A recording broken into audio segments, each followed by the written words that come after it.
मी या शाळेत शिकते. सर्वांना भीमजयंतीच्या हार्दिक हार्दिक शुभेच्छा. आज 14 एप्रिल.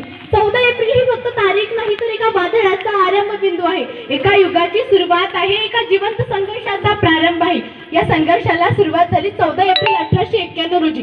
कारण या दिवशी जन्मला हजारो वर्षापासून शोषणाच्या दरीत पडलेल्या प्रचंड मोठ्या जनसमुदायाचा महान मुक्तिदाता, उपोषितांच्या जीवनामध्ये आशयाची ज्योत पेटवणारा क्रांती सूर्य, दीनदलितांच्या जीवनामध्ये आशयाची ज्योत पेटवणारा क्रांती सूर्य, महामानव डॉक्टर बाबासाहेब आंबेडकर. डॉक्टर बाबासाहेब आंबेडकर म्हणत होते, जगामध्ये गरिबी तिथेच आहे जिथे शिक्षण नाही. त्यामुळे अर्धी भाकरी खा पण आपल्या लेकराला शिकवा असा विचार जगाला देणारे डॉक्टर बाबासाहेब आंबेडकर वेळेप्रसंगी उपाशी राहून इंग्लंडहून बॅरिस्टर होऊन आले. म्हणजे किती मोठा भीम पराक्रम. 19व्या शतकाचा काळ होता.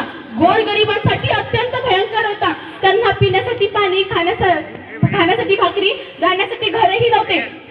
अशा दीनदलितांच्या व्यथा जाणून घेऊन त्यांना जगण्याचा अधिकार देण्याचे कार्य डॉक्टर बाबासाहेब आंबेडकरांनी केले. हजारो वेळा चंद्रसूर्य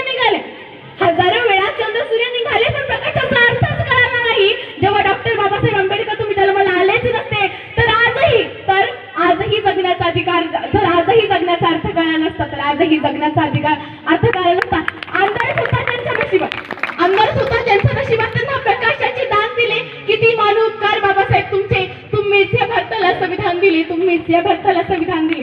डॉक्टर बाबासाहेब आंबेडकर आपल्या कायद्याच्या नाण्यातून प्रचंड पैसा कमवू शकत होते. त्यांनी त्या पैशाचा वापर स्वतःच्या स्वार्थासाठी न करता त्यांनी त्या पैशाचा वापर दीनदलितांच्या उद्धारासाठी केला, लोककल्याणासाठी केला, जनतेच्या हितासाठी केला. त्यामुळे डॉक्टर बाबासाहेब आंबेडकर कुठल्याही एका जाती धर्माचे नेते नव्हे तर ते विश्वातील मानवतेचे नेते आहेत. 14 तारचा सत्याग्रह, जातीवादाविरुद्ध बंड. डॉक्टर बाबासाहेब आंबेडकरांच्या जीवनातील अशा अनेक प्रसंगावर जर नजर टाकली तर त्यांचे जीवन एका धगधगत्या अग्निकुंडासारखे दिसेल. एका हाडामासाचा मनुष्य आपल्या जीवनात इतकी प्रगती करू शकतो. सर्वसामान्याचे तुम्ही आधार, संविधानाचे तुम्ही शिल्पकार. सर्वसामान्याचे तुम्ही आधार, भारतीय राज्यघटनेचे शिल्पकार. दीनदलितांचे एकमेव आधार, भारतीय राज्यघटनेचे शिल्पकार. दीनदलितांची तलवार होऊन गेले, अन्यायावर प्रहार होऊन गेले. होते ते गरीबच पण या जगाचा कोहिनूर होऊन गेले. वर्गाच्या खिडकीच्या बाहेर बसून भारताचे संविधान लिहून गेले.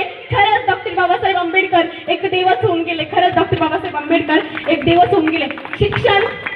शिक्षण, राजकारण, अर्थकारण, समाजकारण अशा अनेक क्षेत्रात डॉक्टर बाबासाहेब आंबेडकर तरबेज होतेच.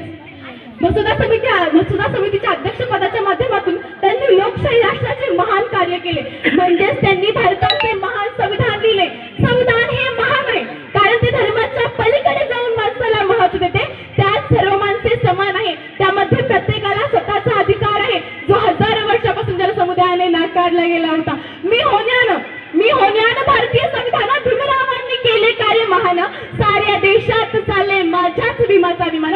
माणसाला माणुसकी शिकवली भीमानं. डॉक्टर बाबासाहेब आंबेडकरांनी जेवढे कार्य दलित समाजासाठी केले त्यापेक्षा जास्त कार्य त्यांनी इतर समाजासाठी केले, कष्टकऱ्यांसाठी केले, शेतकऱ्यांसाठी केले, दिनदुबळ्यांसाठी केले. त्यामुळे डॉक्टर बाबासाहेब आंबेडकर कुठल्याही एका जाती धर्माचे नेते नव्हे तर ते विश्वातील मानवतेचे नेते आहेत. डॉक्टर बाबासाहेब आंबेडकरांनी संविधान लिहिले ते भारतासाठी. तसेच शिवरायांनी हिंदवी स्वराज्य स्थापन केले ते फक्त भारतासाठी, लोकांसाठी, लोकहितासाठी. दोघांचा हेतू एकच होता, फक्त करण्याची पद्धत ही वेगवेगळी होती कारण ती काळाची गरज होती. शिवरायांनी ज्या काळामध्ये हिंदवी स्वराज्य स्थापन केलं त्या काळामध्ये तलवार उचलण्याची गरज होती आणि डॉक्टर बाबासाहेब आंबेडकरांनी ज्या काळामध्ये संविधान लिहिलं त्या काळामध्ये आपल्याला लेखणीची गरज होती. म्हणजेच आपल्याला संविधानाची गरज होती, एका मजबूत कायद्याची गरज होती. ज्या कायद्यावर आज आपला भारत उभा आहे म्हणजेच तो कायदा आपल्या भारताचा पाया आहे.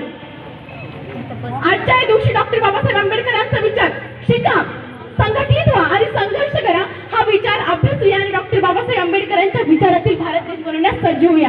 हीच या महामानवाला खरी आदरांजली ठरेल. कोणालाही जमणार नाही अशी क्रांती करून दाखवली. 14 जातीवादाला देऊन टाका, 14 उंच करून दाखवली. निसर्ग नेमाप्रमाणे पाणी हे आगीला विझवू शकते पण माझ्या भीमानं तर पाण्यालाच आग लावली. आज वादळ रोखतो भीमा फक्त तुझ्यामुळे. आज आकाश मोजतो भीमा फक्त तुझ्यामुळे. अस्त्र, साठा, बंदूक याची आम्हाला गरजच नाही कारण शब्दानेच रान देतो भीमा तुझ्यामुळे.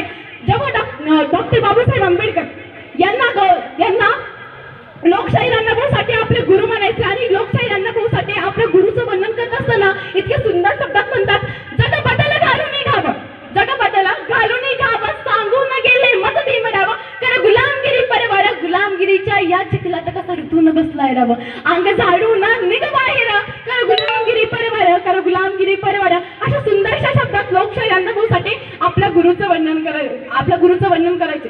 इथेच एक आयोजकांनी मला बोलण्याची संधी दिली, त्याबद्दल मी त्यांचे खूप खूप आभार मानते. फक्त जाता जाता माझ्या भीमाचा म्हणजेच माझ्या राजाचा मी जयघोष करू इच्छिते, त्यामध्ये तुम्ही सगळे मला सहकार्य करा. आणि हो, घोषणा एवढी जोरदार झाली पाहिजे की आवाज त्या 14 तालाच्या पाण्याशी गुंजला पाहिजे. तर बोला, बोधिसत्व, विश्वरत्न, भारतरत्न डॉक्टर बाबासाहेब आंबेडकरांचा आवाज आलाच नाही. भीमाचे लेकरं आहोत, आवाज खणखणीत असायला हवा. डॉक्टर बाबासाहेब आंबेडकरांचा विजय असो, डॉक्टर बाबासाहेब आंबेडकरांचा विजय असो, डॉक्टर बाबासाहेब आंबेडकरांचा विजय असो, भारतीय राज्यघटनेचा विजय, भारतीय राज्यघटनेचा विजय असो. जय हिंद, जय भारत.